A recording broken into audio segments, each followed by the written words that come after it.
Very good afternoon everyone. Welcome to Management Mantra. I am doctor Barkha Gupta. जैसा आप जानते ही हैं, एनटी यूजीसी नेट की प्रिपरेशन हम स्टार्ट कर चुके हैं और बहुत सारी क्लासेस इसकी हमने ली भी हैं, लाइव क्लासेस भी ली हैं, रिकॉर्डेड सेशन भी आप लोगों को प्रोवाइड कराए हैं। जिसमें अब अभी आज जो मैं आप लोगों को बताने वाली हूँ वो है इंटरनेशनल बिजनेस का ही एक पार्ट। जैसे बहुत सारे इंस्टीट्यूशंस हैं जो आप लोगों से पूछे जाते हैं, तो उनमें से हम आईएमएफ कर चुके हैं, हम उसमें से वर्ल्ड बैंक कर चुके हैं, हम डब्ल्यूटीओ कर चुके हैं। उसी में से एक और ऑर्गेनाइजेशन है, दैट इज द सार्क। बहुत ज़्यादा तो कुछ नहीं, लेकिन हाँ, इनसे जुड़ी हुई कुछ इंपॉर्टेंट चीज़ें like what is the full form. आप लोगों से फुल फॉर्म पूछा जा सकता है। आप लोगों से सार्क में कितने मेंबर्स हैं वो पूछे जा सकते हैं।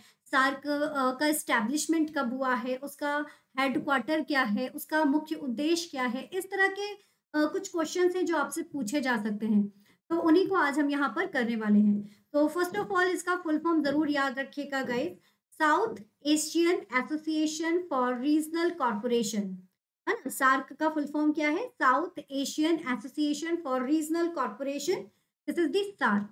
चलिए स्टार्ट करते हैं। तो सार्क एक इको पॉलिटिकल ऑर्गेनाइजेशन है जहां पर 8 साउथ एशियन नेशंस मौजूद है।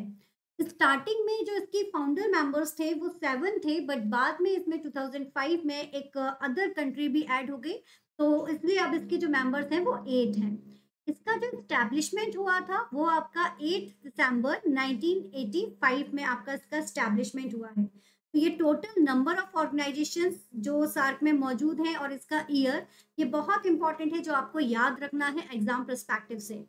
और ये किस लिए एस्टैब्लिश किया गया था? For the friendship and corporation among themselves with other developing countries.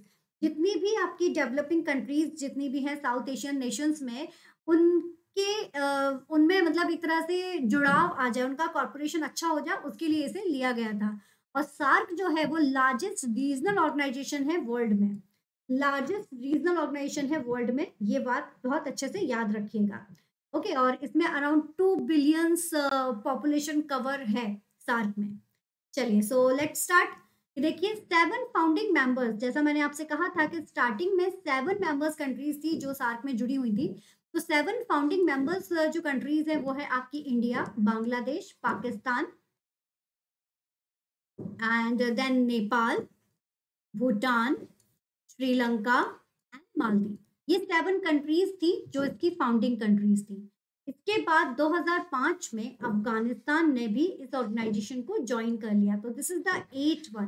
तो इस तरह से टोटल 8 कंट्रीज हैं जो आपके सार्क नेशंस में मौजूद है ना। सार्क में आपका मौजूद है। जैसा हमने बताया था, फॉर्मली ये लॉन्च कब हुआ है? दिसंबर 1985। एंड इसका जो सेक्रेटरीट ऑफ एसोसिएशंस यानी कि इसका जो आपका हेड क्वार्टर है वो हेड क्वार्टर है इसका काठमांडू, नेपाल में।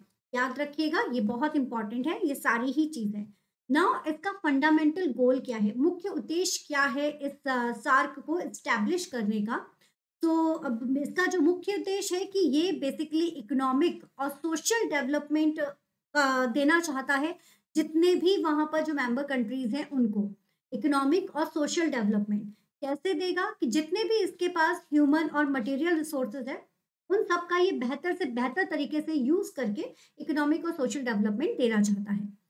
तो ये तो इसकी बेसिक इन्फॉर्मेशन है। इसके साथ ही साथ कुछ एडिशनल इन्फॉर्मेशन भी आपको इसमें दे रही हूँ, उसको भी जरूर देखिए। इसके मुख्य उद्देश्य क्या है? तो मुख्य उद्देश्य है वेलफेयर प्रोवाइड करना, economic growth, social progress, culture development provide करना जो भी मेंबर्स कंट्रीज है उनको, स्ट्रेंथ प्रोवाइड करना, सेल्फ रिलायंस जितनी भी है आपकी मेंबर कंट्रीज उनको प्रोवाइड कराना, एक दूसरे की प्रॉब्लम को समझना, है ना, उसके लिए यहाँ पर इसे बताया गया है। फिर साथ ही साथ जितनी भी कंट्रीज हैं उनके बीच में एक प्रॉपर इंटरेक्शन मौजूद हो जाए उसके लिए इसे लाया गया है। और एक सभी के बीच में शांति का माहौल बन जाए उसके लिए सार्क नेशंस को सार्क का एस्टैब्लिशमेंट किया गया है। कितनी मेंबर्स ऑफ कंट्रीज हैं? 8। और क्या इंडिया इसका पार्ट है? तो yes, India is a part of SAARC. तो ये छोटी छोटी चीजें आपको याद रखना है। कुछ प्रिंसिपल्स जिनके तहत इसको लॉन्च किया गया, तो वो प्रिंसिपल इसमें क्या है कि भाई इन सभी को रिस्पेक्ट करना है। अपनी जितने भी इसमें मेंबर्स हैं उन सबकी टेरिटरी इंटीग्रिटी को इनके बीच में जितना भी आप लोगों की जो पॉलिटिकल इक्वालिटी है उसको मान के चलना है, और जितने भी मेंबर्स हैं वो एक दूसरे की जो इंडिपेंडेंसी है उसको भी वो बरकरार रखेंगे। ऐसा नहीं है कि आप किसी दूसरे स्टेट में जाकर, दूसरे स्टेट मेंबर्स में जाकर कुछ हस्तक्षेप कर सकें, ऐसा पॉसिबल नहीं है। तो जितने भी यहाँ पर लोग मौजूद हैं, जितनी भी आपके मेंबर कंट्रीज यहाँ पर मौजूद हैं, वो एक दूसरे की सीमाओं का ध्यान में रखते हुए, पॉलिटिकल इक्वालिटीज का ध्यान में रखते हुए, इंडिपेंडेंस का ध्यान में रखते हुए वो काम करेंगे। फिर non interference in the internal matter, अगर किसी कंट्री का इंटरनल मैटर है तो उसमें कोई हस्तक्षेप नहीं करेगा। जो भी म्यूचुअल बेनिफिट होगा उसमें कॉर्पोरेशन होगा। जो भी डिसीजंस होंगे वो इस तरह से होंगे जो सभी के लिए बराबर हो, किसी में भी भेदभाव या पक्षपात ना हो, इस चीज को ध्यान में रखा जाएगा। साथ ही साथ दो कंट्रीज के बीच में अगर कोई प्रॉब्लम हो रही है तो उसको अलग रख दिया जाएगा, और यहाँ पर जो डिस्कशन होगा वो मल्टीलेटरल इश्यूज को लेकर होगा, जिससे सभी को प्रॉब्लम हो रही है उनको लेकर यहाँ पर बात की जाएगी। बाइलेटरल इश्यूज को लेकर नहीं, बल्कि जो मल्टीलेटरल सभी के लिए जो इश्यूज हैं उनको यहाँ पर बात की जाएगी। So this is basically the main principles of SAARC and the important things, इसके 7 मेंबर्स कंट्रीज, कब ये आया था और इसका जो हेडक्वार्टर क्या है, ये सब आपको याद रखना है। ओके गाइस, तो this is all about the SAARC. छोटी सी इंफॉर्मेशन से आज एक अगर पढ़ेंगे तो आपको डेफिनेटली याद रहेगी। Thank you so much. पसंद आया है तो लाइक जरूर कीजिएगा, शेयर कीजिएगा। डिस्क्रिप्शन बॉक्स में आपको लिंक मिल जाएगी, टेलीग्राम ज्वाइन कर लीजिए, बेल आइकन को प्रेस कर दीजिए। ये सब आप लोगों के लिए बहुत हेल्पफुल रहेगा। All the best.